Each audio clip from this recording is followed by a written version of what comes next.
ñaari doom yi nga xam ne liggéey nañu gouvernement. procédure la respecté dañ na song ma dóor ay coup de sommation.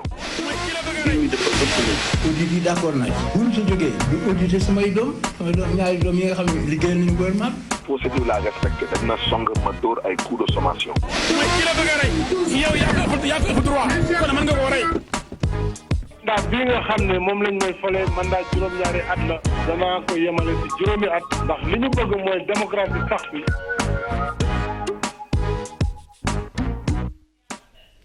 mbokk yi ànd ak ñun ci télévision Futurs Médias ñi ngi leen di nuyu ñi ngi am mbégte bu yaatu dellu si ak yéen ci seen émission Faram Facce ni ñu koy defee àllarba bu jotee ci waxtu bi ñu ànd ak yéen Faram Facce actualité réew mi télévision Futurs Médias di ci ànd ak yéen ñu am mbégte nag tey di ci dalal Thierno Alassane Sall jëwriñ la woon ñu dénkoon ko wàllu énergie ci biir réew mi mu jiite itam la République des valeurs génne benn téere itam bu ñuy wax le protocole de l'Élysée.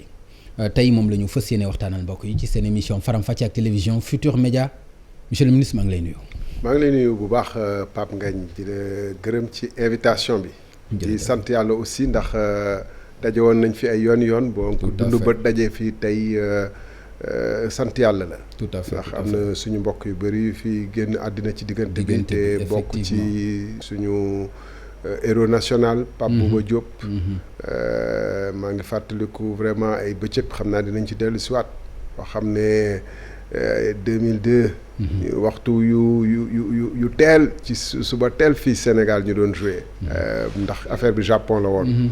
mu dugal ay bit yu kéemaane ñu ngi doon ci bérébu liggéeykaay bu temps yooyu mais teewul bureau yi tamit bokkoon naa ci ñi jiite waaye bureau yi dama mënu ci ñëwoon téye nit ñi. ndax vraiment li mu fi bind ci ay jaloore ci wàllum football ak siggil turu Sénégal yëkkati raaya Sénégal ci réew mi ak bitim réew. bu loolu weesoo maa ngi aussi ñaan seen sponsor bi turam. mu nekk tur bu siiw ci Sénégal ba baaw naan. amiin amiin parce que fi mu toll nii problème mu ndox. ñàkkum ndox mi dafa nekk problème bu xaw a tiis. suñu mbokk yu nekk Mboro ñu ngi may woo ba ma nekkee ci yoon di ma ni ñoom.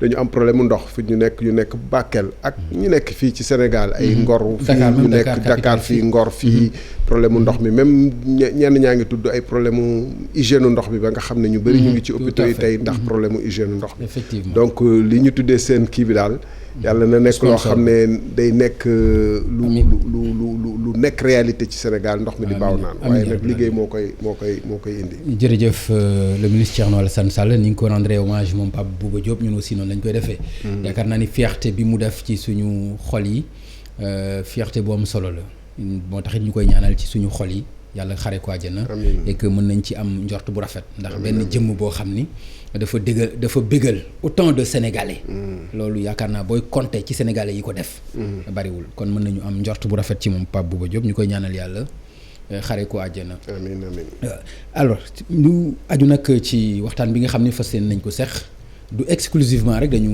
war a waxtaanee téere bi c'est vrai que le protocole de l'Élysée confidence d'un ancien ministre sénégalais du pétrole dinañ ko yaatal tuuti rek après ñu dugg ci yeneen ponk ci loolu téere bi génn na ban ndax am nga ci satisfaction ci sénégalais yi. waaw di ci sant yàlla ci vraiment accueil bu ci sénégalais yi am ndax jot naa ci ay retours yu bëree bëri ci ñu ko jàng ak ñu nga xam ne bëggoon nañ ko jàng waaye amaan na njëg li xaw leen xañ ba mënuñu ko jàng ak fii ci bitim réew aussi ñu ko jënd ci ay plateformes comme Amazon ñu ko jënd ci ay librairies donc ñu ngi sant yàlla bu baax téere gi nag liñ ci namoon mooy 60 ans après indépendance bu ñu sañoon ci mars 2020 bi lay génn avant veille indépendance ndax dañoo war a taxaw seetlu suñu 60e anniversaire indépendance fan la réew mi toll ndax ñu ngi ci tukki bu ñuy tukki pour nekk benn réew boo xam ne day développé ànd ak yeneen réew ci biiru àddina bi ndax ñu ngi ci ay tànku dem développement wala ndax. mars nga ma wax de waxuloo ma avril ah. mars pour que débat bi jolli yem ak 4 avril. parce que état réew dafa war a def ay bilan am comme ni ñu entreprise defee bilan yàlla dogal nag ak mbas mi ñu déplacé ko parce que boobu leneen la ñu taloon. protocole de l'Élysée boo déggee ñu wax ko du rek contrat bu ñu wax xaatim nañ ko ci Élysée ci wàllum contrat au pétrole déet damay laaj lu tax suñu digganteeg France ak yeneen réew ñu nekk bitim réew dinañ ci dellu si Turquie bokk ci ak yeneen réew bokk ci mu dem ba nga xam ne dafa mel ni lu leen soob ci suñu réew ak lu leen neex ci suñu réew rek ñu am ko boo xoolee ñoo bokk monnaie bi ñuy wax franc CFA bi. ay lien la yu des jógee soqeekoo ci colonisation mais boo xoolee lu ñu bëgg ci suñu réew rek dafa mel ni dafa am contrat bu ñu xaatim ci suuf jox leen ko lu ñu soxla ñoom ñoo ciy njëkk. ak ci anam yi ñu ko bëggee lañ koy amee. moo tax ñu tuddee ko parce que dafa am ñuy wax au moment de l'indépendance que amoon na ay accords secrets yuy lié Sénégal ak les France ak les anciennes nations colonisées d'Afrique. loolu tax ñu ne protocole yooyu ndax am na amut man mosuma ci teg bët mais nag dinañ ci def allusion ci téere bi wane ay panne yu bëri ne que suñu indépendance des na te chapitre bu ma gën a neex man ci livre bi bu dee mun naa sañoo naa waxee noonu ci loo xam ne kii la fu ñu waxee chapitre 4 mooy fu ñu waxee ceux qui ont refusé l'indépendance maanaam ñu bañ indépendance bu leen fàttaliku bu leen fàtte ni 58 De Gaulle dafa ñëw def référendum mais bu ngeen bëggee indépendance ngeen jël ko léegi surtout yéen ñi taxaw place portrait di wax nous réclamons l'indépendance immédiate réewu Afrique yu bëri ok ne non oui à De Gaulle Sékou Touré rek moo sañ wax non à l'indépendance donc ñun dañu bañoon non à la colonisation ñun dañu bañoon indépendance d'accord alors ci livre bi dama ci gis aussi nga chargé ci anciens présidents yi par exemple muy Senghor muy Abdou Diouf muy Abdoulaye Wade avant ñu ñëw ci Macky Sall pourquoi nga gisee ko noonu parce que bu dee Senghor la wax nga ni nga xam ni noonu la noote woon ñi nga xam ni ñoom la bokkaloon génération mais 68 aussi ni nga xam ni noonu la ci taxawee woon bu dee Abdoulaye Wade la wax nga lu jëm ci wàllu corruption ndax jàpp nga ni ci ñi ko gën a gangrène la bokk bu dee ci Abdou Diouf wax nga itam ci wàllu Casamance ni nga xam ni noonu la fa taxawee pourquoi nga jël président par président ku nekk nga critiquer ko ci ni nga xam ni noonu la doxalee te gisuma aussi ci livre bi foo xam ni gis naa nga indi loo xam ni apporté nañ ko ci lu positif. waaw jërëjëf ci question bu am solo bu ñu tàmbalee ci président Senghor. damay wane ni d'abord que fi ñu faqastaloo ñun par rapport ak suñu indépendance mu ngi am 62 te daf ci am responsabilité bu rëy mooy taqali ko bu mu taqali ko groupe ñoom Mamadou Dia ak ñooñu duñu wax Mamadou Dia rek mais groupe bu jaayiste yi te ñoom Ibrahima Sall ñoom Valdiodio Ndiaye bokkoon ci foofu le Sénégal def naa ni dafay ab bifurcation bu ñuy wax tubaab wala jàdd teggeeku yoon bi nga xam ne amaana bu ñu ko toppoon tey jii nii du ñu toll fu ñu toll bu dee rigueuru état te état dëgg ak rigueur xam nga ni Dia am na yoo xam ne bu fi nekkoon ba tey ay caaxaan yu bëri mu ngi ci réew mi tout à fait ak ay kii yu bëri mu ngi ci réew mi du fi am bu dee mbirum ger def naa ni Dia lu ko booleeg ñi mu seqaloon nguur gi affaire nañu yokk indemnité député yi bàyyi gars yi donc ci sa discours jaayiste nga gën a nekk non dañuy bilan ci sa discours ci li ma la déggee dañuy bilan mais mën nga ma wax rek ni ma non vraiment style moo la jaayiste effectivement bu doon dañuy natt man moom laa gën a jege ay xalaat ak ay gis-gis ak ay position mais wax nañ ci Senghor quand même néanmoins quel que soit alpha dañ ko mën a reprocher am na yu bëri dañ ko mën a reprocher dañuy wax ni que def naa ko ci téere bi ni ci colonisation bi liberté de presse dafa amoon moom mu ñëw tënk liberté de presse à partir de 62 moom ak Dia tamit loolu am na ci benn track rek boo génnee ñu def la ci kaso ñu def la ci kaso bi amoon na ay partis politiques yu diversifiés mooy loolu tamit lu tax taxaw seetlu boobu am solo mooy tànk yu ñuy topp la actuellement nii amoon na ay partis politiques yu diversifiés mu am sous prétexte de regroupement ak d'unification Senghor indi fi parti unifié et cetera mais lu ñu kiiwal Senghor yëpp mën nañ ne moom li mu doon gëm li mu doon def daf ko gëm mën nañu wuute gis-gis ak moom mais moom lu mu doon def du woon pour tappale du woon pour gëmoon na ko mën na nañ bokk clientélisme politique bi aussi nga ni moo ko gën a renforcer na ko jox naa ci ay téere ci exemple ci téere Diouf am na lu ma wax ci moom loo xam ne faw nga nangul ko te wax naa ko sax ci ba tudd ci par rapport à taayam moom am na boo xam ne taxawaay boo xam ne taxaw na ko ci gën a xóotal démocratie comprendre que Sénégal dafa laaj respiration démocratique après 88 mu def code électoral consensuel am ci élection yu gën a transparente au monde. ok xam nga loolu Wade ba mu ñëwee faw ñu nangu ni même élection yu transparente daf ko dellu ginnaaw. ci côté boobu. d'accord mais bala ñuy dem ci Wade par exemple Abdou Diouf aussi da nga jàpp ni ci côté rébellion bi à la Casamance am na lu mu ci loxoom am na lu mu ci joué lu jëm itam ci wàllu suuf ci ni nga xam ni noonu la ñuy defee accaparement des terres ak yooyu am na loo ko ci joxar bi moom itam loolu fan nga ko teg. mais c'est très simple xam nga wàllum rébellion bi du Diouf rek lañ koy pousse. ndax li xawoon Casamance ba ñenn ñi mer gis ci seen bopp andi rébellion mu ngi soqee ko ci nguuru Senghor. mais Senghor ak Diouf daanaka benn monnaie bu amoon ñaari face la ci wàllum nag suuf ci Sénégal. en particulier Dakar damay def taxaw seetlu bu am solo ne SICAP dañuy xam ñu bëri xamuñu ni tubaab moo ko fi taxawoon. teg plan d'aménagement ak de développement de Dakar corniche yi ñuy gis ni ba ci corniche bi fi nga xam ne ay Anse Bernard corniche ouest bi nekk université lépp lu des corniche tey Dakar plage yi mun ko fa yegg si tubaab bi moo ko bàyyi woon noonu organiser ko. fi ñoom fu ñu tàmbalee la ñu tàmbalee di commencer di séddoo d'abord këru état bi domaine état bi mooy patrimoine bâti état bi ba pare di séddoo suufu état bi donc ci ñoom la ñu tàmbalee. façon yooyu nga bokk ci système bi ñu jox la ci compte yi jox la ci quota yi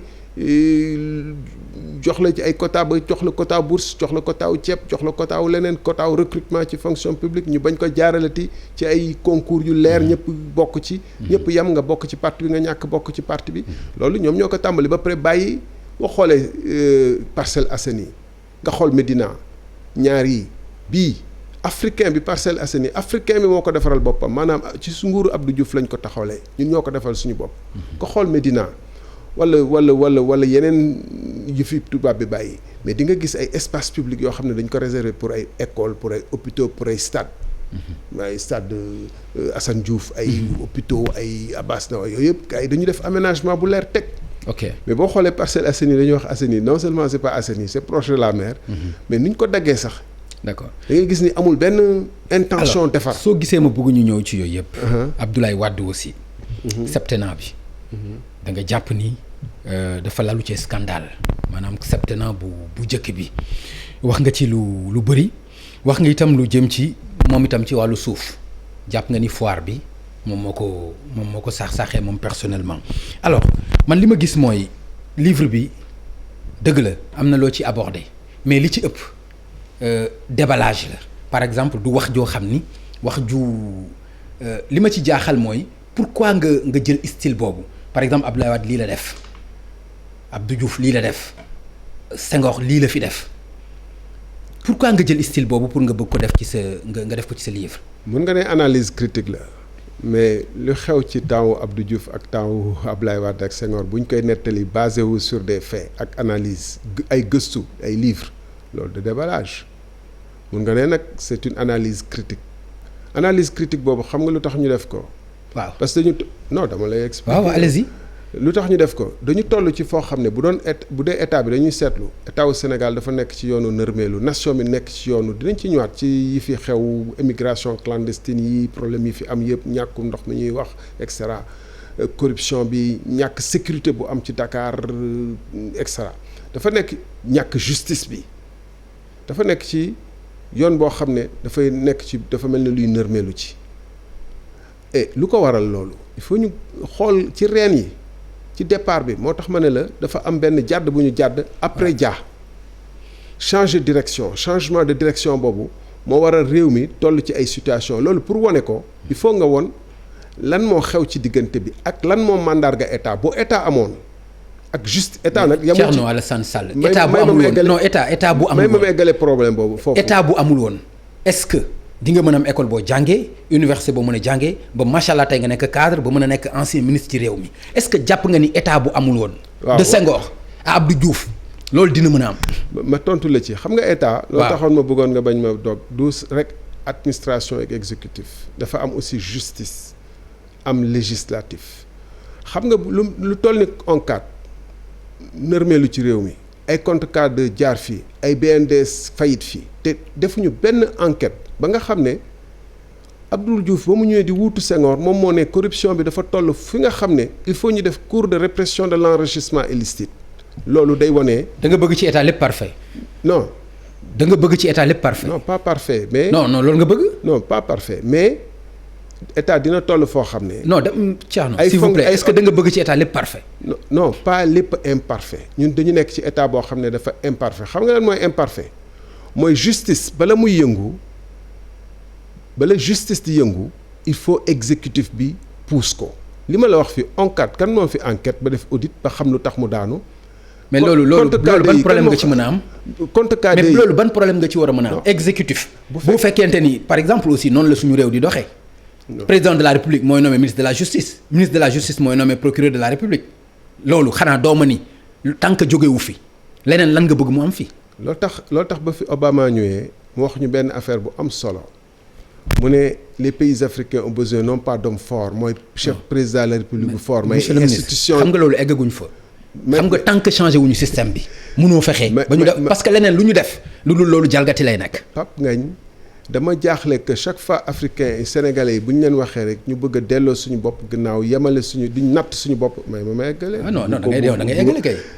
kon li may wax ni mu ngi am Cap-Vert li may wax ni dafa am Botswana li may wax ni dafa am ban pays Malawi dafa am élection présidentielle ba président bi ñu ne ko da nga gagné ba mu commencé ne day gouverner di nommer ministre cour bi ne yow sa élection dafa am fraude dañ koy reprendre xam nga lan moo doon problème mu président de la république bi mooy man mi ndax naa ci bokk ak am duma ci bokk lu mu njëkk a clamé mooy buñ ko reprendre tamit dama ciy bokk mais xel xalaatul kenn ci ñoom xalaatul weddi ni li justice dogal. d'accord mais monsieur le ministre d'accord non da nga ma wax élection Botswana non mais da nga ma jox exemple boobu man dama la jox exemple boo xam ne moo gën a démocratique et puis kenn ñëpp tàcc ko dañu dem ci alternance Abdou Diouf ak Abdoulaye Wade dafay élection ngoon si Abdou Diouf jël téléphone am félicité Abdoulaye Wade. loolu am mu nekk loo xam ni mais loolu ci démocratie loolu nga waroon a wax waroo ma woon jox exemple Botswana wala feneen. non Botswana loolu dafay am ñu reprendre. élection yi non. boo may jox exemple. yow xam nga ni am nga exemple boo dund boo xam ni mais adduna Afrique yëpp dañ ko apprécier loolu ci Afrique. d'accord naa ci. waaw loolu tax wax nañ ko ci téere bi ba wax ni que peut-être le 19 mars 2002 dafa mel ni moom mooy jour indépendance su Sénégal wax nañ ko ci téere bi yow xëy na. defal ay mais. allez-y. mooy le 19 mars 2000. dafa mel ni moo doon jour libération Sénégal. mais dañ ko def benn yoon rek mel ni. mais lii ma la ci wax nii waxu ko. wax naa ko taxawaay bi ci Abdou Diouf def ak Abdoulaye Wade. si wax naa ko ci téere bi et wax ni que Abdou Diouf a eu la stature wax naa ko la léegi ba nii tooñ naa ko sax ci taayam ma ne il a eu la stature en rapport il a eu une hauteur en rapport avec sa stature ou quelque chose comme ça boo lire page bi di nga ko gis mais du la foofu lay waxee xam nga bu ñuy natt suñu réew baax na ñu wax jaloore yi mais baax na aussi ñu wax foo xam ne dañ fa dellu ginnaaw wala dañ fa tardé ba nga xam ne bokk na ci lu yàq réew. may ma 2 minutes ma wax. jaloore yi dafa am solo aussi. defal naa ma wax la solo sur justice. cim réew xam nga justice bu amul cim réew mu leer investisseur du sañ a ñëw bu fekkee ni man wóoluwuma bu ma dugalee sama xaalis buñ ma tooñee ma dem tribunal dinañ ma àtte normalement du ma investir même bu dee sénégalais laa bu fekkente ni bala ñu may àtte il faut ma am fu ma jaar. def ay am ay intervention yu ma teg pour ñu àtteel ma sama yoon loolu du ma investir du ma jël ay risques loolu tax justice am solo te fu ñuy àttee réew gis nga réew bu ne dina am ay jamono mu am ay saay-saay walla ay jalgatikat moo xew États-Unis actuellement bu fekkee ne suñu réew yi la li fa président bi bëgg a def day jàll mais justice beeg exécutif bi daf ci am ay branche yu taxaw ni lii nii la demee mënul nekk. d'accord léegi est-ce que mën nga d'accord ni dañu nekk ci pays yoo xam ni ay pays sous-développés la même bu ñu nekk ci ay voies de développement pourquoi nga bëgg a jël sa bët bëgg ko comparaître ak Amérique wala ak feneen lu tax est-ce que yaakaar nga aussi noonu nga war a doxale déet dama la comparer ak Botswana bi ñu rawoon dama la comparer ak Ghana bi ñu rawoon Ghana ñun ñoo leen rawoon Jerry John Rawlings maa ngi ciy profiter di ko rendre hommage aussi def coup d'état def constitution bu bees mais ba ñu ñëwee ñi njëkk a ñëw fàtte naa président bu mu njëkk a élire dafa ñëw def 2 mandats bàyyi John Kufuor remplacé ko def 2 mandats bàyyi ba nga xam ne tey Ghana bokk na ci pays africain yu ëpp ancien président vivant kenn xalaatul teggi 2 mandats yi. yeneen réew ak ñu ngi fi Afrique Botswana Malawi yi lu ma lay wax nii loolu tax man dama la njëkk a tibbal ay exemple ci Afrique ne institution yu dëgër bu amul ci ay réew c'est pas la peine ñuy wax démocratie c'est pas la peine ñuy wax développement. te dinañ ci ñëw ci exemple yi xam naa daa ma ci poser question. dinañ ci reprendre ay kii xam nga réew moo xam ne tey jii nii dafa mel ni. état bi ni ngay gisee mu gën a nërmeelu dinañ ci ñëw ci ay exemple bëgguma la jiitu ci sa question. non y a pas de souci nag ma. d'accord allez-y ba lay déglu. non dama ni. xam nga lu ñu mën a reprocher le plus fondamentalement c'est institution république yi ñu waroon taxawal sénégalais yëpp xam ne boo am na fa mbaxane nekkee benn sénégalais yëpp am confiance ci seen système de force de défense et de sécurité Sénégal am confiance ci seen école wóolu ko. bu boobaa dinañu mën a ne justice am na état bi am na état dans sa plénitude. non mais léegi man xam nga Thierno pourquoi am problème ci sa discours bi yow da nga nekkoon acteur waxuma rek nga nekk observateur non mais da nga nekkoon acteur nekk dans le gouvernement nekkoon ministre. xam nga xanaa way jooju du jeex parce que. non mais loolu mënul nekk mais parce que discours bi mënoo ko tenir te doo dégg loolu. waaw loolu mënoo ko bañ a dégg. non dama lay tooñ rek mais kontaan naa ci ni nga ma laajee loolu xam nga damay kontaan ci ñu ne acteur démb la moo doon 12e anniversaire APR ci membre fondateur yi lañ bokk. lañ bëggoon xeex pour mu am jàmmaarloog nguuru Ablaye Wade pour que bu ñëwee mu am changement dekkal ngor lu tax mu ne dekkal ngor lu tax ñu def assise nationale te assise nationale yi may def constat yi may def nii du man rek maa ko wax naa ko ci téere bi nee naa la ay ancien premier ministre Diouf mun naa ci citer Mamadou Lamine Loum ay ancien premier ministre Wade y compris Macky Sall ay ancien ministre Senghor Makhtar Mbow toog ñoom ñëpp d'accord ni que suñu dëkk bu dee dox suñu réew bu fekkee ni doxul am na lu ci bokk ni justice indépendante tul ni législatif amul extra ñu d'accord ci loolu ne bu ñu ñëwee dañ koy changer ma bokk ci acteurs yi donc comme ni nga ko waxee ba ñu ñëwee man à chaque occasion mën naa la wax ci wàllum parti bi comme ci wàllum nguur gi te téere bi vraiment dafa ñëw pour leeral loolu parce que dama yàgg dégg critiques yooyu pour l'histoire ma bàyyi ci ay exemples yu précis dama ni defuma wax damay jàll ci ARTP rek jox la benn exemple defuma defuñu un an ci nguur gi ma am problème autoroute à péage bi maa ngi koy wax ci téere bi ñu bëgg ma def looloo xam ne dëppoowul ak intérêt Sénégal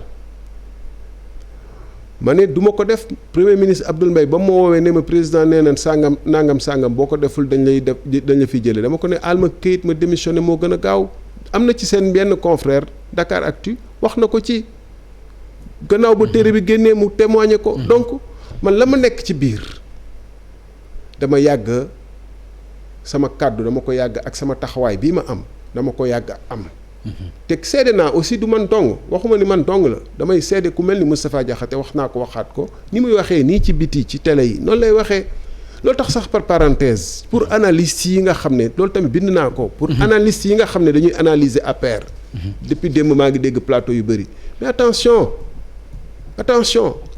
wax naa ko Macky Sall xamoon ne ni ñun nitu APR yi ñooy nekk sa première opposition bu fekkee ne bu bëggee changer li mu gëmoon mais loolu moom moo xamoon lu nekk ci xolam ñun mënuñu ko xam mais dafa taxaw moom léegi laa koy ci jàngat la lu weesu ngay mën a jàngat di tegle di jokkalante ba xam li mu joxe ba ñu doxee ay 2-3 ans on s'est rendu compte que pourquoi premier gouvernement yi muy xarab waa APR ne amuñu cadre amuñu ay compétences amuñu kii di dénigrer waa APR waxoon na ko loolu c'était pour mun bu noyer le chien nee nañu qui veut noyer son chien l'accuse de rage jël ñoo xam ne contrairement à ABC contrairement à Moustapha Diakhaté contrairement à Thierno Sall contrairement à keneen contrairement à Benoît Sambou bi nga xam ne mu ngi ci biir ba tey mais léegi noppi na amaana kii na ñooñu dañu doon wax seeni xalaat parce que dañu yàgg ànd ak Macky Sall di wax xalaat même ba ñu nekkee opposition xam nga donc vraiment bu ma kenn wax ni yow. da nga nekkoon ci biir ba ma nekkee ci biir tamit mënu leen ma génneel. non mënu leen ma génneel je dis souvent aux gens dañuy. non xam nga yaa ngi woon ci biir. te li ngay critiquer ci justice taxul nga génn. li ngay critiquer ci leneen taxul woon nga génn bu fekkente ni am na lu tax nga génn problème mu contrat la ak Total mais du leneen.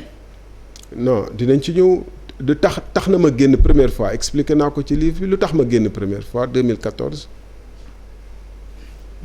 évidemment président buy wax moom day wax lu ko arrangé mooy nee na dafa dàq gaa yi parce que dañu perdre élection je dis dans le livre que par parenthèse d'ailleurs loolu Benoît Sambou nee na ko président li nga def ni dëppoowul ak li nga wax ni dëppoowul ak normal mu ne non dama ko wax nii rek pour galvaniser leen réunion secrétariat wax naa ko ci téere bi mais bref lu tax ma génn mooy man nee naa leen toog naa 6 mois avant may génn 2014 ñun wax ma sama tur ki ma koy remplacer te wax naa ko président aussi jour bu ñuy tàqaloo en 2014 dem naa une semaine Thiès wax ko ci journaux yi génne ko donc li taxoon ma génn ak xeex bi ma doon xeex ci biir Abdoul Mbaye témoigné na ci ba wax ci téereem servir ni gis na ni mun nañ def politique avec conviction et valeur. ok donc ñu dellu si man ba ma génnee d'ailleurs bu doon affaire nekk ci biir ak poste rek dama fay des mais dama dem jëlaat sama poste ASECNA ñu proposé ma yu bëri maa ngi koy tudd ci téere bi yoo xam ne mosuma ko tudd ma ne leen y compris ay poste ministre conseiller poste ministre d'État poste directeur général Senelec et cetera man leen jëluma parce que boobu nekk naa ci état d'esprit wu il faut ma nattaat suñu rapport ak gars yi et puis di waxtaan ak suma rapport ak président et puis di waxtaan ak yenn gars yu bëri di ñu ñëw di seet si du ma wax sax ndax seen tour naka la ñu war a taxawaatee pour mun a jëlaat suñu parti loolu day am ci biir parti aussi ba tey jii nii. mais lu tax loolu defloo ko. non jéem nañu. saa yi waxtaan nañu ak ñenn ñi mais ñenn ñi ci bu ñu ñëwee nañu defaree nii nañu jéem a jël suñu parti waxtaan nañ du waxtaanu kaw nag. mais am na ci ñoo xam ne bu ñu waxee tey bu ñu la waxee lii tey ëllëg ñu dem togg ak président wax def wala def safaan bi donc dama jàpp ni que day yomb aussi lool.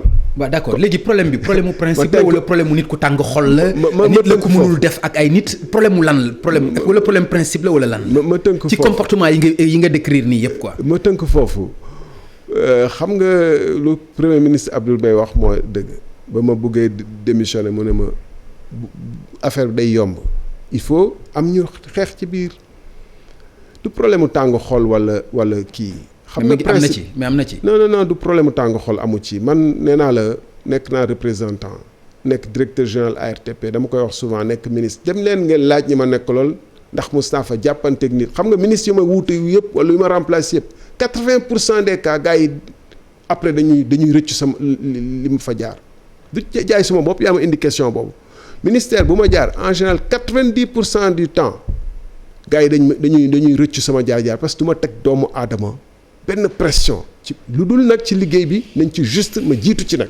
ñëw à l'heure wàcc à l'heure nga xam ne soxlawul sax ma lay wax xëy si heure liggéey bi ma jiitu ci def ci sama kéem kàttan mais à part ça man doomu aadama yi du ma leen damay jàpp ni maak ñoom ñoo yam gënuma ci kenn gënuma ci donc en tant que ministre aussi naa la joxe instruction dox la mais du ma la créer benn bund xatal wala def benn injustice boo xam ne. sa xol dina jóg. mais taxawaay boobu ci nit ñi est-ce que delloo nañu la ko est-ce que par exemple tey bu fekkoonte ni delloo nañu la ko nga créer par exemple un mouvement ou un parti politique muy la République des valeurs te engouement bi mu war a am xam nga ni amu ko mais est-ce que loolu itam waruloo mën a xoolaat sa comportement peut-être. sa jugement la li ci kanam réewul bët sa jugement la delloowuñ ma ko maa ngi sant yàlla ci sénégalais yi di ci profiter du nuyu sénégalais yi di leen sant bu baax. fépp fu ma génn. ñu bëri ñu may dajeel dañ may wax ni que au moins am na ay sénégalais yoo xam ne joxe nañu leçon ni que mun nañu bañ quelque chose pour la république. que defuñu politique rek ngir seen bopp ak ngir seeni askan. que li ñuy def lii. pour état au Sénégal la. et bokk na ci ba ci téere bi donc. mais par exemple li tax ma wax loolu mooy président Sall bi Covid bi amee bëri nañu convier mais bokkuloo ci. am na ñeneen ñoo xam ni peut-être gis nañu seen taxawaay ci opposition bi boole nañu leen ci est-ce que jàppaloo ni itam loolu war na mën a tax nga xool ni xëy na ci wàllu politique poids bi nga ci war a taxaw des na quand même. non jàpp ma loolu du ma fi nekk nag di wax lu tax convié wu ma wala moom moo xam lu tax convié wu ma. ah non mais ñun ñuy xool kay ñu gis ñu woo ku nekk woo ñëpp Thierno Alassane Sall nga nekk fi. laaj leen te boole non attends am naa ci beneen jàngat. ban jàngat nga ci am. bàyyi ma denc ci non ban jàngat nga ci am. nga nekk fii ak say nawle ci opposition bi ñëpp. ñi ci gën a radical dem sax élection ñëpp ñu woo leen yow woowuñu la. waaw mais man amaana moom bu ma woowoon nii day jàpp ni que peut-être neneen lay demee. non xam nga. am na ñu gënoon yaakaar ni neneen lay demee te ñu dañ ñëw taxaw. xam nga am ngañ ku nekk ak gis-gisam ak taxawaayam. waaw. li am solo ba am solo mooy Macky Sall xam na ma. ok.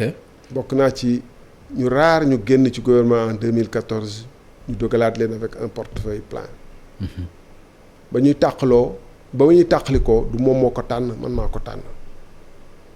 bu ma nangu woon toog def ni ñëpp def ma nangu bu dee mu am solo nekk ak moom ànd ak moom. loolu tam wax la ju ñeneen weddi itam. xam nga loolu moom dinañ ci ñëw ci téere bi. non téere bi xam nga aussi doo ko bëgg a def loo téere bi du bible te du alxuraan du li nga ci wax yëpp. téere bi du li nga ci wax yëpp dëgg la am na ñu ko mën dindi aussi. ko donc jàngoo téere bi. non déedéet waxuma jànguma ko dama ne la. téere bi non mënoo ma jox sa téere li ma wax ci téere bi téere bi du bible te du alxuraan li nga ci wax yëpp nit ñi mën nañ ko dindi. xam nga du ma fi nekk encore une fois di werante ni dama démissionné wu ma lu président wax am na wala amul mais dama wax ci téere bi ni am na ay seede yu fekkee le 24 avril xam nga man le 2 mai 2017 laa génn gouvernement bi démissionné le 24 avril 2017 la ñu am jotaay bu njëkk boo xam ne pas ci wàllum total mais ci wàllum timis lañ doon wax wàllum timis ok jox ma contrat bi nga xam ne ci la timis jaayee ay 30% yu ko dese woon à BP Cosmos fekk bala loolu bind naa président de la République au mois de novembre 2016 nee nañu foqati lu timis yoroon parce que dëppoowu ko ameewu ko ñu ni nga xam ne ci sama gis-gis dëppoo naak yoon ci li ma ci jotoon a xam ak aussi defu ci dara loolu c'est important nga may ma eggalee. waaw pour yow non du gudd mais c'est important nga may ma eggale loolu. 24 avril ñu toog bu fekkonte ni dama bëggoon juboo ak kii rek du ma dem fekk président de la République ne ko contrat bii ngeen ma jox pour jaay timis du ma ko signer le 25 wax naa ci téere bi ki ma woo. nee ma yow da nga bëgg a démissionner ak seede yu ko fekkee le 26 wax naa bañ ma invité añ palais ak seede yu ko fekkee ñu ngi dund Moustapha Diakhaté confirmé na noonu ci micro seen benn confrère fii ci groupe bii muy RFM matin mu ne effectivement wowoon nañ ma añ le mercredi 26 avril 2017 pour ma ñëw jéem a jàppale gars yi ñu jubale leen ak Thierno Sall mi nga xam ne instant yooyu dafa bëggoon dem. donc une semaine avant mon départ donc xam nga lu tax loolu mosuma ci yegg ci ay détails. mais non lu tax détails yooyu ñëw naa fi sa plateau nga pamti jéem a kii comme ni ngay def nii. ma bañ a yegg yooyu. parce que boobu kenn ci ñoom toogul 31 décembre 2018 ne dañ ma dàq président de la République. ba booba le premier ministre neewul dañ ma dàq ndax li nga wax yëpp d'accord naa ko. donc xam na lan la bëgg a xam insubordination bi fan nga ko teg non fan nga ko teg ba bëgg ko def bravoure fan nga ko teg ba bëgg ko def njàmbaarte. yow yaa ko tuddee insubordination non mais lan fan nga ko teg parce que aussi président de la République bu fekkee président de la République am na ay paramètres yoo xam ne mën la ko maîtriser mën na leen defal lii nga ne mais fan nga teg du ma ko def.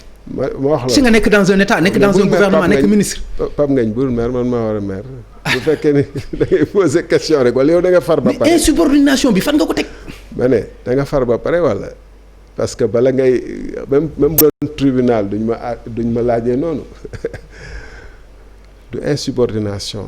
dama toog télé loolu tamit maa ngi lay gërëm ci question bi dama yàgg toog ñu naan ma wéy non yow da nga nekkoon ci biir dama toog télé la fii seen groupe bi encore les affaires de la cité en février 2016 ma ne exécuter des ordres manifestement illégaux kenn waru ko def le 28 août 2016 RTS ñu laaj ma ni seen confrère Oumar Gningue ma ni bu fekkee ne gis naa ci contrat yi lu ci dëppoowul ak intérêt Sénégal wala yoon du ma ko def xam nga lu ñuy wax même dans l'armée exécuter des ordres illégaux c'est interdit foofu laa ko teg exécuter des ordres qui sont interdits et qui sont contre l'intérêt du Sénégal réew yu mu am yëpp xam nga am na ñu fii ñoo xam ne bu nguur gi jeexee rek ñu ne non li ma def président moo ma ko def la woon mënu woon nangam sangam non ministre de la République dafa am lu ko constitution ak ay loi de la République jox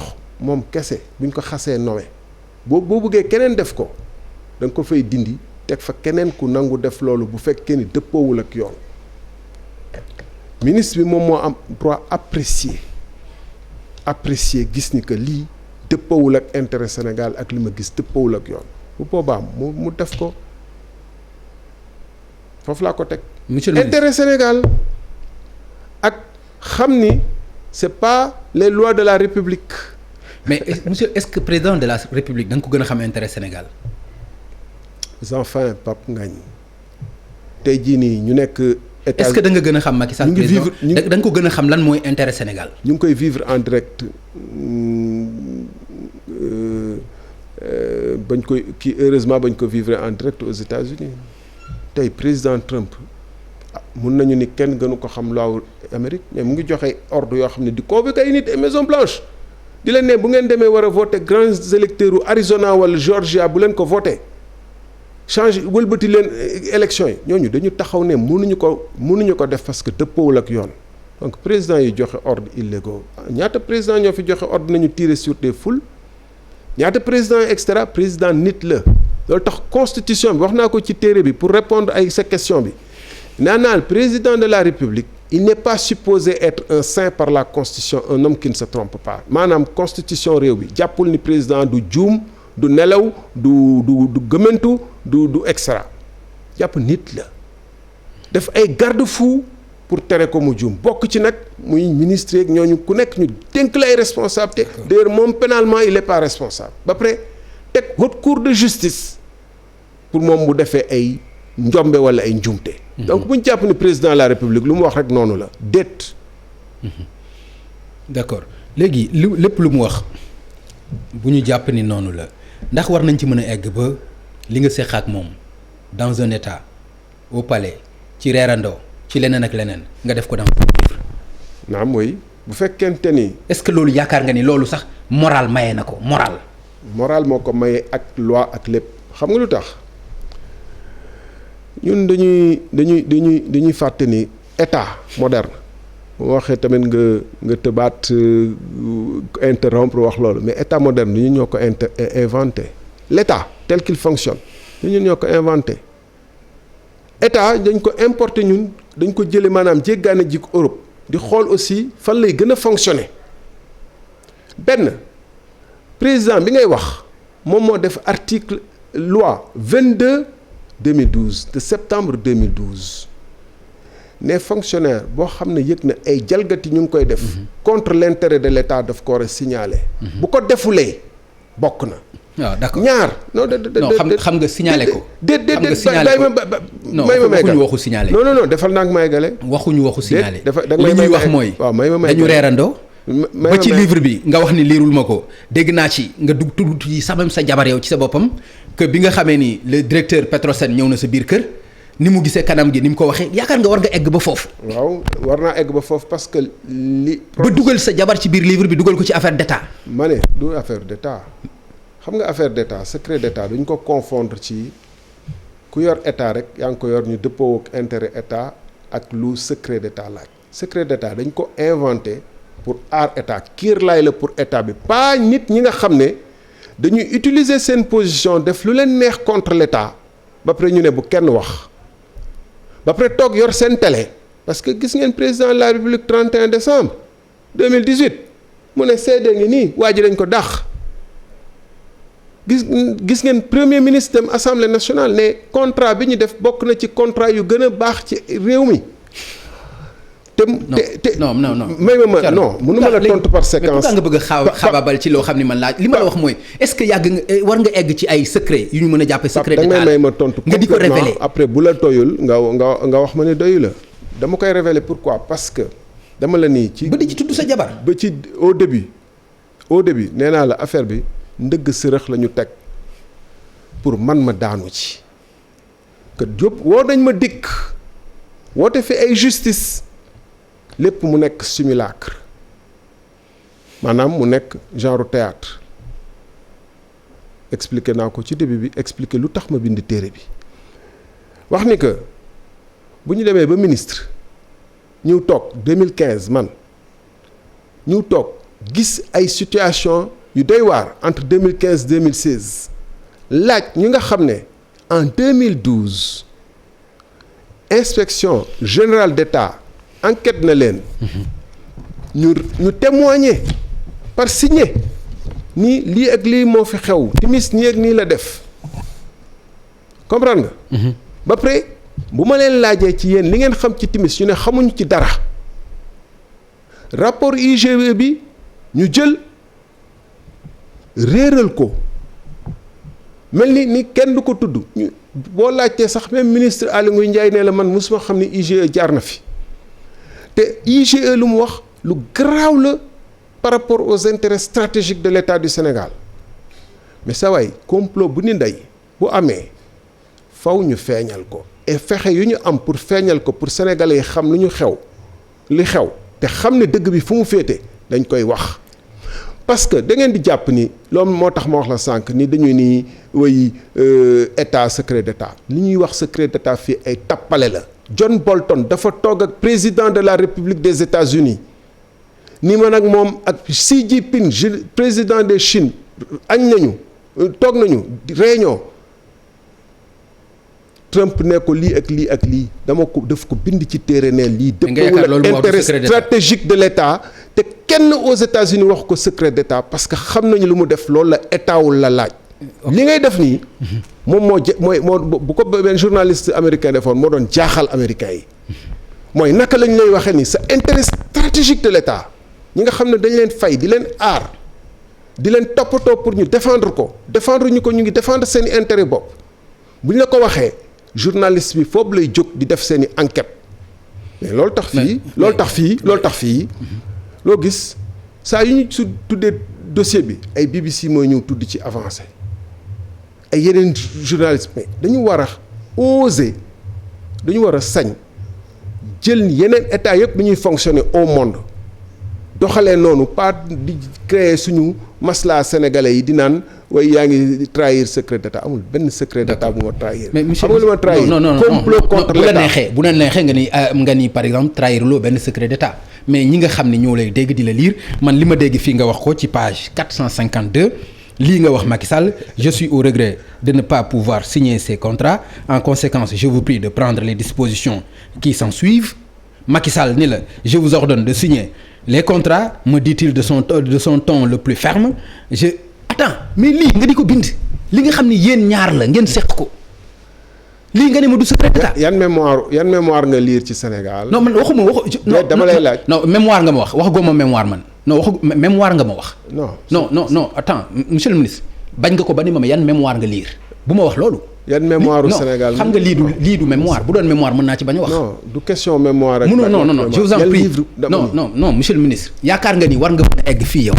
oui et heureusement comme ni nga waxee des milliers de Sénégalais des centaines de des dizaines de critiques bind nañu waxe seen point de vue ci presse bi argumenté am na ñoo xam ne sax man xawma leen woon maa ngi profiter pour remercier leen comme Xavier Diatta ak ñeneen xawma leen woon des universitaires xawma leen ils ont écrit pour dañu bind seeni notes de lecture saluer ce travail là parce que d'une encore une fois man jéem naa jaar fi ñu war a jaar justice ba ma génnee dama ni nañu def pétition nañu def commission d'enquête parlementaire ñu teg fi ay ndëgg sërëx di naan président de la république mësul jot rapport IGE bi waaye dinañ ci enquête kooku ministre de la justice moo ko def wax jour Korité 2018 d'accord 2019 jour Korité ministre de la justice ñu convoqué fii nit ñi devant la justice ci benn simulacre boo xam ne bu doon dañuy convoqué nit ñi nga xam ne dañu xam dossier bi dañuy convoqué ñu ko sooxe mooy ñoom Ablaye Wade ak ñooñu ak ñi ci def loo xam ne xam nañu lii ñoom ñoo ci am responsabilité première defuñu loolu ba pare toog di naan non dañ ko def nii ak dañ ko def ne ñu wax la réalité bu ñu amee droit ne dañ ma dàq par cuune ndax cuune laa que dañ ma dàq taxaw joxe ma am droit génne samay firnde pour weddi tuuma googu mais indépendamment du question personnelle sax pour weddi ay tuuma comme je le dis. mais ñoom bi ñuy wax xam nga ni am na leneen lu ñu mënoon wax bu doon ni topp nañ la ci lii am na leneen lu ñu mënoon wax. xam nga vraiment yaa ngi indi débat bi ci ab procès encore une fois de mun nga wax waroon nga mun a wax lii mënoo leen waxal. ok man bind naa sama téere. lu ñu mën a wax nañ ko bind. wala ñu wax ko ñoom. d'accord mais doo fi toog dinaan da nga leen di waxal. ok d'accord. Ils ont dit ce qu'ils avaient à dire wax nañ lu ñu bëggoon wax lu ñu namoon wax. léegi man it wax naa bind naa leen ma bëggoon bind. d'accord et encore une fois.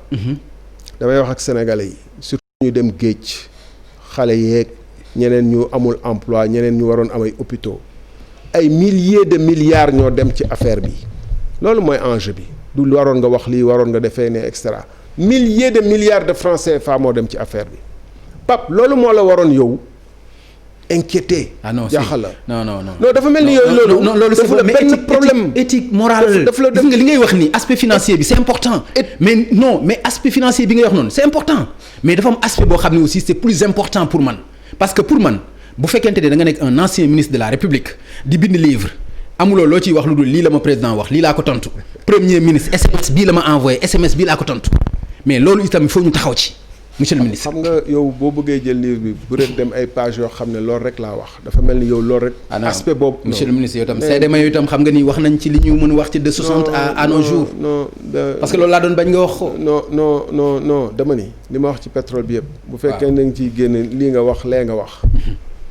Pape gérer ressources yoo xam ne xale yaa ngi dem géej nga gis benn baay bu am 17 ans je suis d'accord c'est important 17 14 ans mais gënul important lii nga buñ ko def kii man bëgg naa bu may débat toujours boo waxee mun nga wax sa question ma posé dëgg la bu la neexee nga def commentaire 5 minutes ma posé la man yàkkamtuma aw ma problème déedéet dama lay répondre mais ni ma lay répondre dama ni man li ma jaaxal saa yu ñenn ñi comme yow ni ngay doxee saa ñu leen indee problème boo xam ne ay milliers de milliards la ak ay jalgati yoo xam ne moom moo tax Sénégal ndóol wax naa ci téere bi ay jalgati yoo xam ne moom moo tax aéroport bi tey ñu jox ko ñoo xam ne yollool ñu ko jox def teranga sûreté aviation xale yi nekk foofu ñu leen di noot di leen fay ay 120 000 150 000 di leen liggéey 12 heures d'affilée du ñu am añ du ñu am reer du ñu amuñu prime de panier même seen convention bi dëppawul ak yoon indi ay doxandéem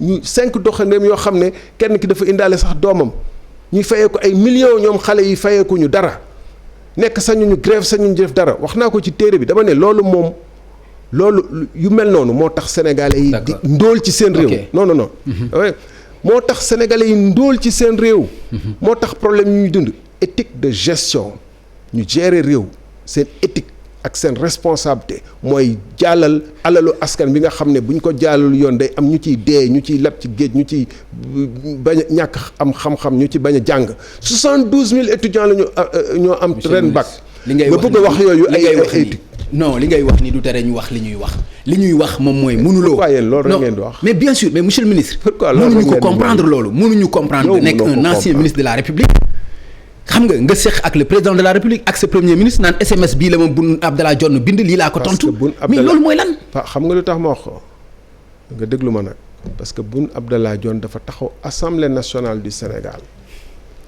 ni que contrat bii ñu signé nii moom moo bokk ci yu gën a baax ci réew mi te ki ko signé président de la République dañ ko war a wóolu parce que c'est un l'un des meilleurs experts en matière de pétrole ba pare wax ni devant l'Assemblée nationale c'est ça qui est grave booy taxaw Assemblée nationale da nga war a wax li am ba pare ni c'est l'un des meilleurs contrats nii wax ni man dama signé pré-contrat à Paris moo bëgg a wane ni kooku mu doon wax noonu ci saa yu mu instant yu muy wax yooyu mu ngi ma doon sàkku naa signé benn contrat boo xam ne moom ci boppam andi na ay preuves. may ma terminer loolu c'est important est-ce que yaakaaruloo ni yow loolu wax nag mais Pape allez-y d'accord baal ma bu fekkee ni procès nga bëgg a je vous en prie baal ma non bu fekkee ni sama procès nga bëgg a def allez-y je vous en prie allez-y baal ma wax nga ma ni àndu amul éthique wax nga ni amul moral.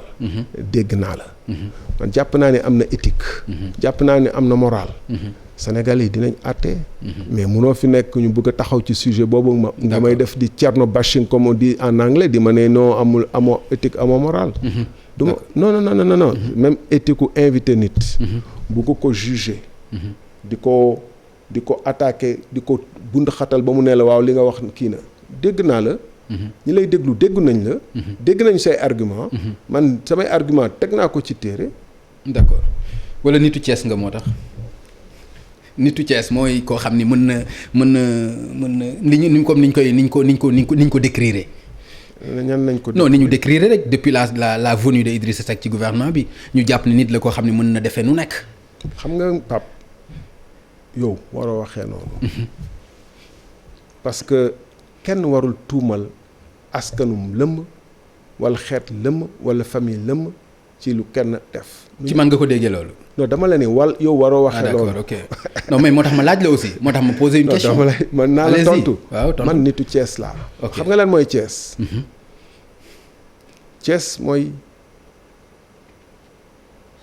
capitale du refus au Sénégal dama lay jox ay exemple da nga may déglu wax du ma dellu sax ci jéeri joor ndeel nee nañu naa bàyyi boobu bu jamoon tubaab bi ci fort bu ca Thiès mais Thiès 47 fa la bokk na ci capitalu grève cheminot yi.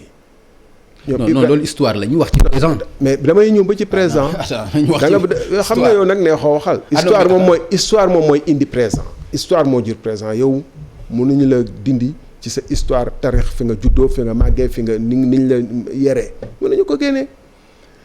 Thiès mooy dëkk boo xam ne 47 laa la wax ñoom Ibrahima Sarr fa lañ taxoon bi ma doon tudd léegi jàmmaarloog tubaab bi première grève 4 mois gars yi dem ba duñ leen fay salaire famille résister.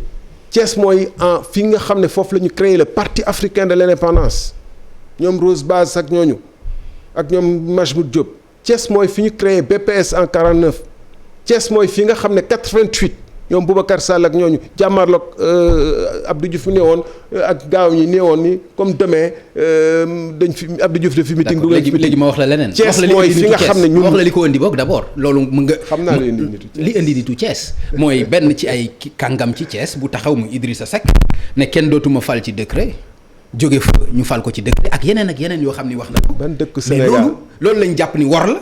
ban dëkku Sénégal moo amul nit ñu mel ñooñu ba nga xam ne.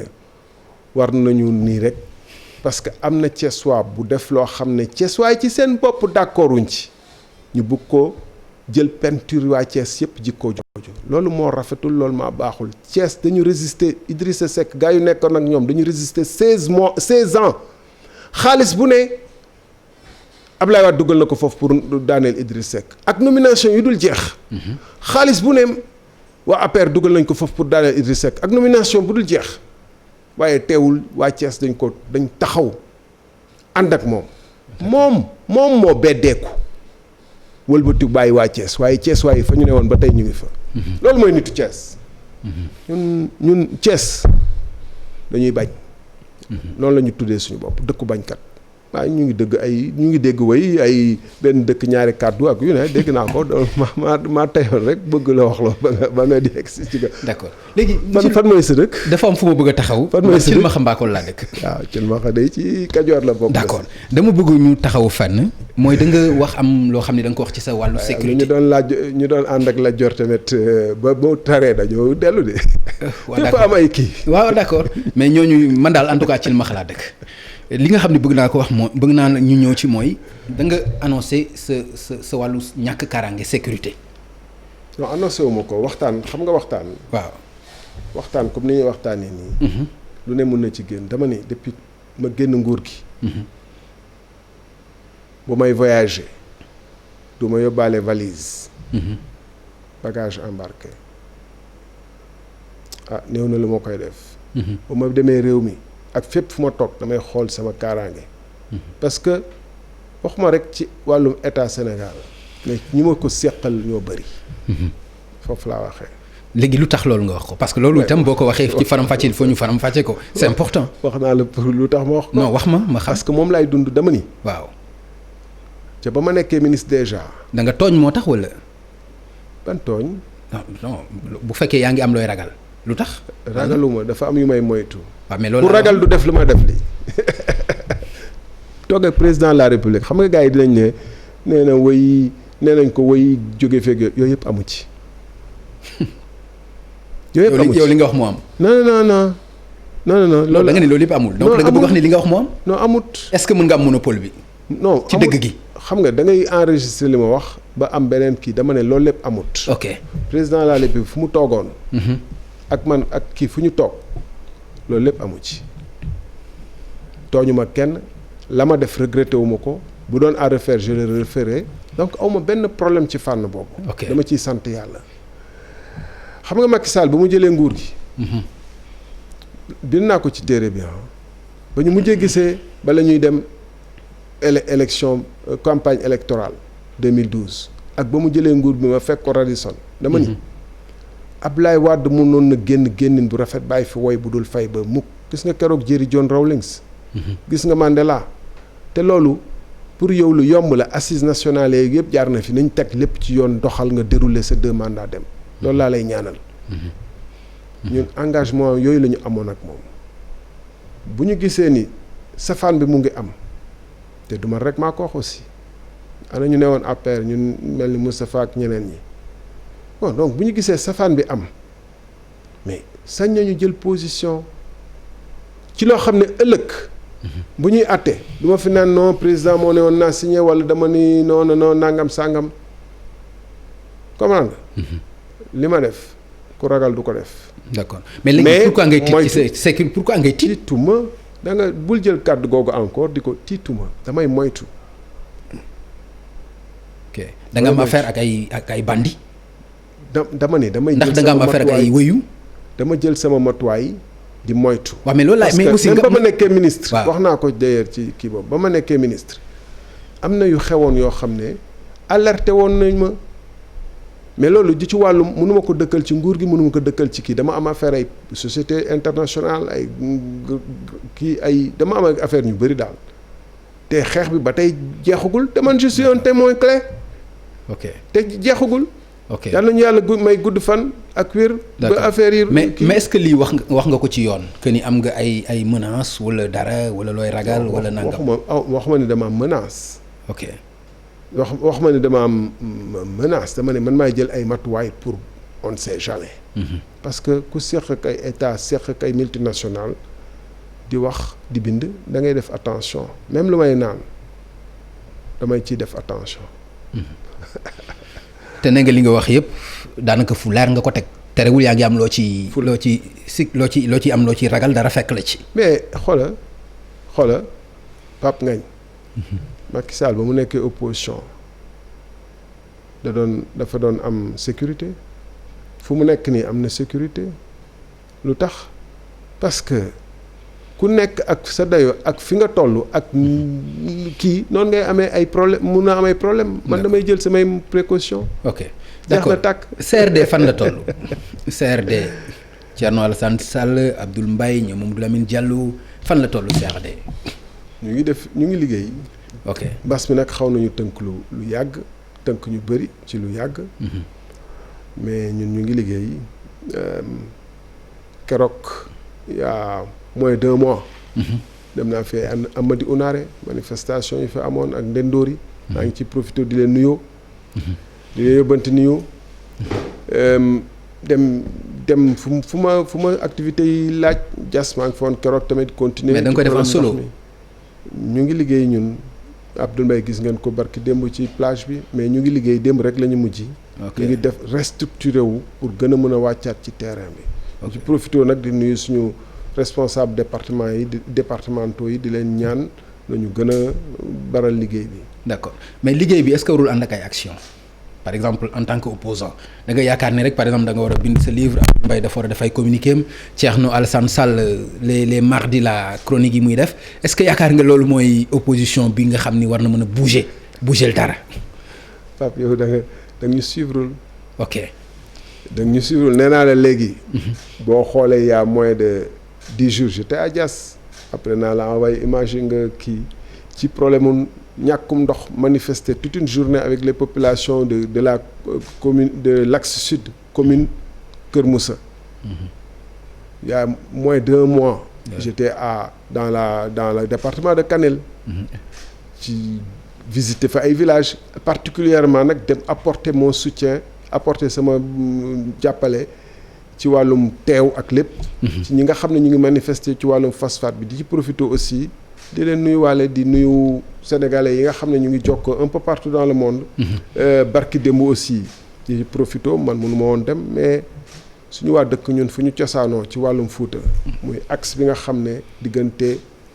dëkk bu ñuy wax jaataar boo ñëwee ba jub Podor. à droite fu ñuy tali buy dem bi jaataar ba xalwaar. dafa dagg ay dagg yu méttee métti parce que démb def nañ fa manifestation bu am solo. d'accord ñu ngi leen di nuyu te état Macky Sall war na fa dem vers le 13 nee nañu mais ñoom gars yi def nañ lu ne pour. manifestation boobu mu am na. ñu ngi ci terrain bi ñun. d'accord c'est important ngeen nekk ci terrain bi wax nga ko léegi que 12 ans. am na tournée yu ñuy dëgmal mais ba bas mi ñëwee nag honnêtement. dañu taxaw pour respecter li gars yi wax. d'accord voilà mais comme gars yi ñu ngi bouger tam. di ngeen mais arrêté ministre de l'intérieur comme am na Dakar ñu ne bu ñu def manifestation gis APR dem mu def manifestation ñu nit dinañu wàccaat alors que ñoom nee nañu affaire baa ngi commencé te bu nga fàttali ko arrêté boobu nga xam ne Aly Ngouille Ndiaye moo ko génne woon yeesalaat na ko. mais teewul en vigueur ba tey d'accord wax nga ma léegi que fête nañu démb ñoom APR seen anniversaire 12 ans yi nga xam ni parti bi am na ko tey boo doon jàngat parti boobu lan nga ma ciy wax ak tey ni nga gisee parti bi ndax am nga ci mbetteel wala lan nga ci am gis. wax naa ko ci téere bi loolu tax téere bi. da ngay jàpp ne affaire kii la mais analyse la. ci sama gis-gis. wax naa ni Macky Sall dafa yegg si ñu amoon cofeel ak kóolute bu rëy ci moom nekkoon ay xarit. il faut ni que affaire yi nii. donc xaritoo woon ngeen yéen ñaar. wax naa ko ci téere bi. mais wax ma ci s'il vous plaît. non dama ni. parce que ñëpp ñoo lire livre bi s'il vous plaît. wax ma ci naa ci ñëwaat ak ñoom Aline Badara Cissé. ñoom danaa ci ñëwaat ci fànn boobu ñoom Benoît Sambou Seydou Gueye on était de vrais amis. loolu mooy parti. mais wax naa la dañ daan toog di waxtaan man moom Mor Ngom ci yu sore ak yu personnel. ah bon ah oui. yu personnel. personnel ngeen fa.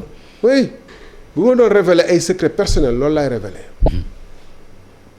àgg nañu fu sori. à titre personnel. xoola ay wax naa ko plusieurs fois cofeel bu amoon suñu diggante man ak moom ak ñoom Mor Ngom eggoon na boo xam ne fu mu teew ñun bakkanam la ñuy njëkk yaa ngi wax léegi opposition bi lu tax ngay tiit déet même loolu su réflexe la woon bakkanam la ñuy gën a njëkk a préserver xalaat a préserver que suñu bos dañ koy fu ñu taxaw dañ koy aar manifestation lépp bien que amoon na sécurité moom dañ daan waxtaan yu xóot.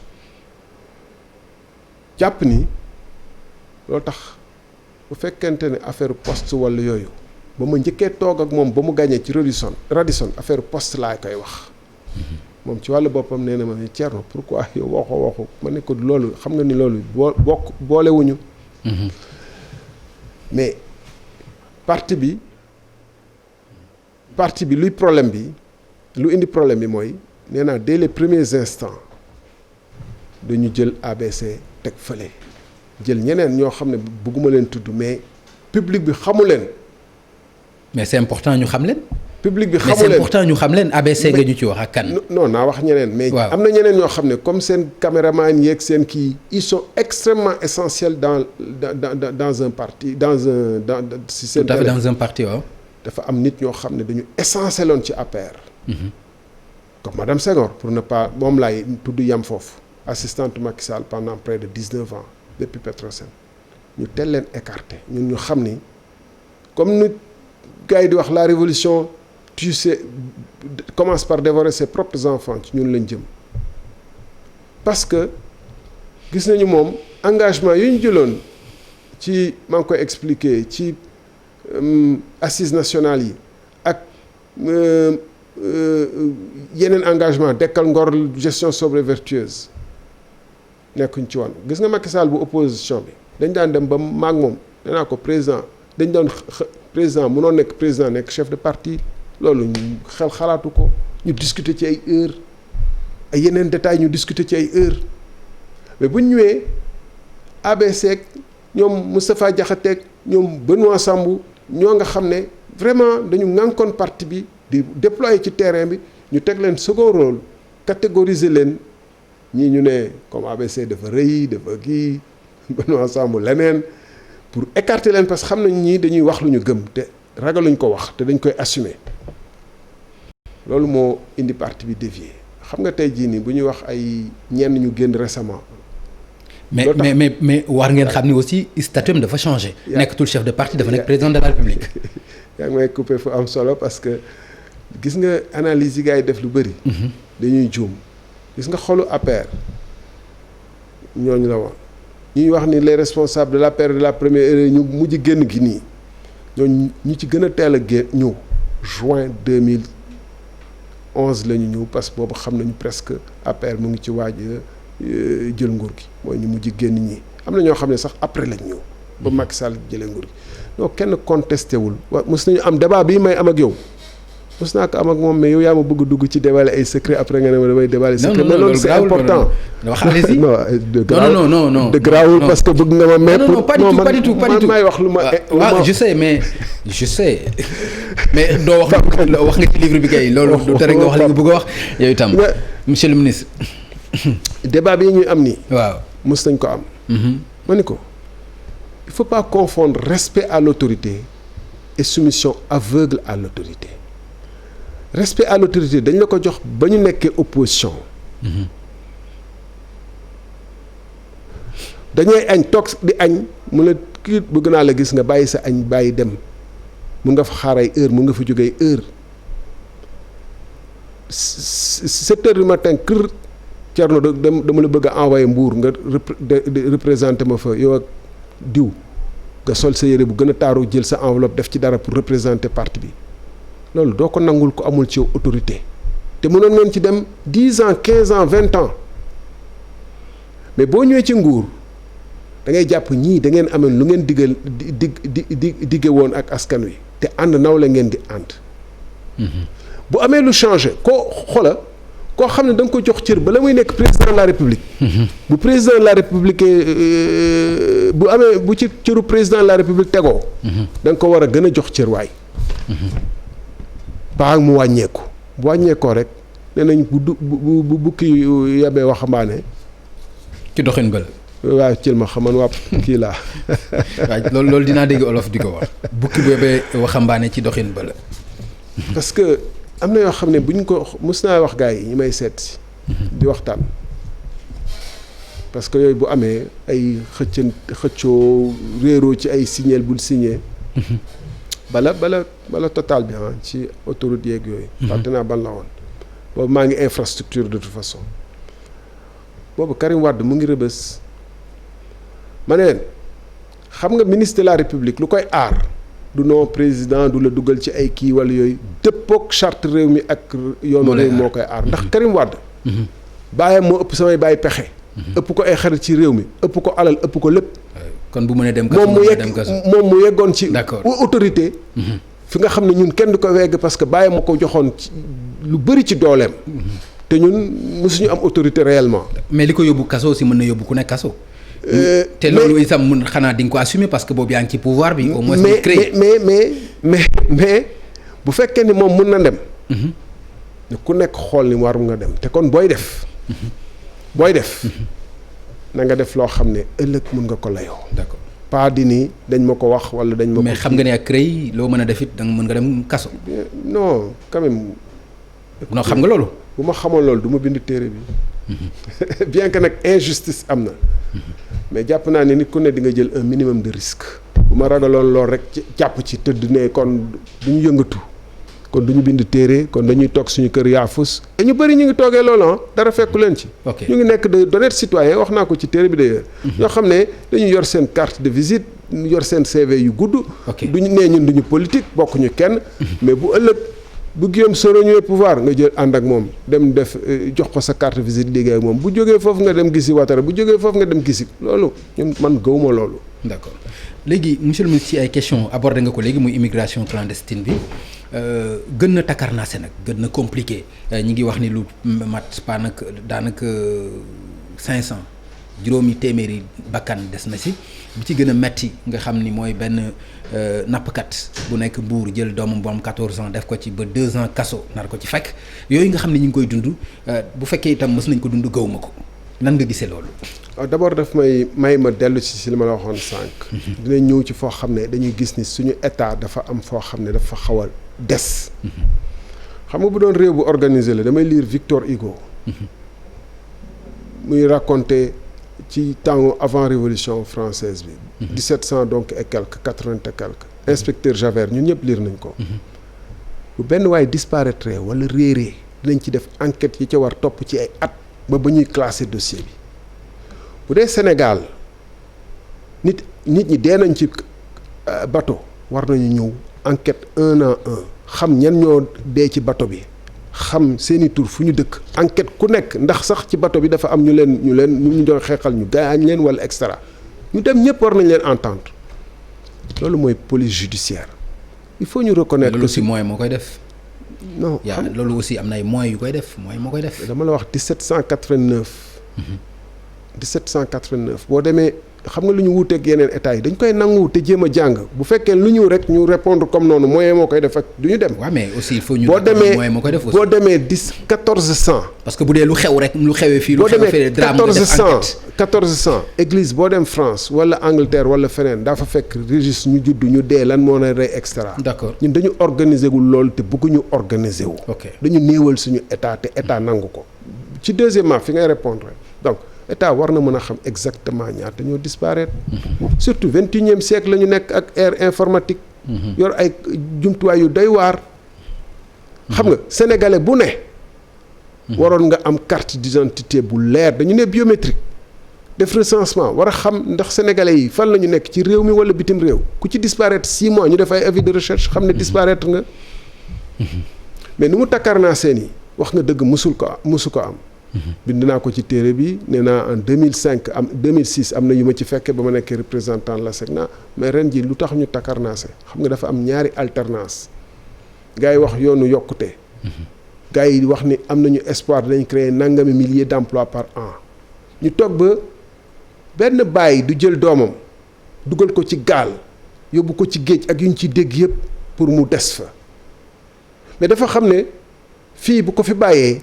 lu muy dund peut-être moo yées lool parce que da ngay gis ku am 50 ans ba dem 60 ans mosoo liggéey retraité jeune loolu laa wax ci téere bi am na ñoo xam ne seen te dañu bëri te boo xoolee situation bi ñu xool rek loolu tax dañu war a def très attention am état encore une fois ak ay prospection boo xoolee tey en 2095 on était 8 millions 700. d'accord tey on est 16 millions. mais non c'est important. dans 25 ans léegi muy egsi xef la on sera 32 millions ren ñaata ñoo dugg université 72 000 l'équivalent de la population de l'université de Dakar ñoo am bac moo tax aussi université yi ñu ngi koy décentraliser. non dama la ni l'équivalent de la population de l'université moo am bac te moyen wu état yi suivre noonu donc lan mooy pexe boo nee damay taxawal Prodac gars yi jalgati ko pétrole xeeñ gars yi jalgati ko bala muy génn suñu or bi bu nekk ci Kédougou yëpp amuñu ci dara ay kilogrammes di génn suñu bijoutier yi mënuñu ci am sax 100 kilogrammes. 100 grammes ay tonnes di génn plutôt suñu. accord de pêche yi accord de pêche extra mais loolu am na loxo doomu aadama parce que am na réew yu ñu gën a ndóol gënoon ñu mal parti. ñu kii. ba 62 di René Dumont di ne l'Afrique noire est mal partie dañ toog di ko xarab dégluwuñ ko. ok bu ñu defee ku bind téeréem expliquer ñu xarab ko mu jàll mais dinañ yàgg. nekk ci West African Energy pourquoi nga critiquer ko société boobu pourquoi nga def ci critique daf la inspiré wul confiance wala da nga yaakaar ni leneen daf ci nekk. d'abord du man suñu parti la. ok d'accord cadre parti. amul problème mais xam naa di nga ko assumer quand même en tant que. bañ a assumer dama ni groupe moo ko bind. ok ay kàngaam ñoo xool gis ni que contrat bi. amul benn transparence te waroon na am transparence parce que di génn ci Akilee. ñëpp daal ci Akilee. y compris man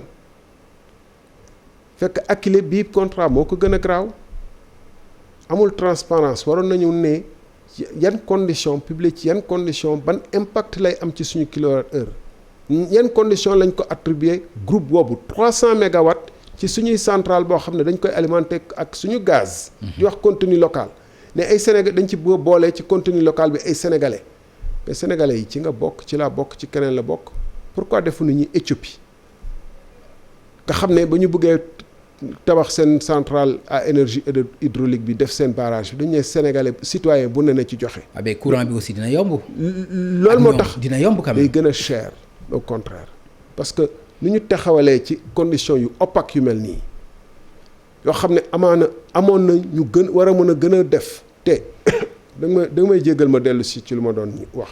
mais xam nga loolu aussi li ci compliqué mooy ay doomu sénégalais comme yow ñoo ci nekk. c'est extrêmement important nga mën cee dégg par exemple ku mel ni Samuel Sarr mën ci dégg ku mel ni Arona Dia mën ci dégg ku mel ni Abdoulaye Dia mën ci dégg ku mel ni Moustapha Ndiaye wala keneen ak keneen. ci naka lañ leen tànnee yow amoo ci droit loolu laa doon ñëwee ma ne dañu ne contenu local ne dañuy Macky Sall day wax lenn def safaan bi dañu ne dañuy def fonds souverain boo xam ne day investir pour les générations futures ma ne Éthiopie boo xam ne amul woon sax gaz amul pétrole sax énergie hydroélectrique la ñu dañu def éthiopien bu ne na teg lu mu mën obligation populaire.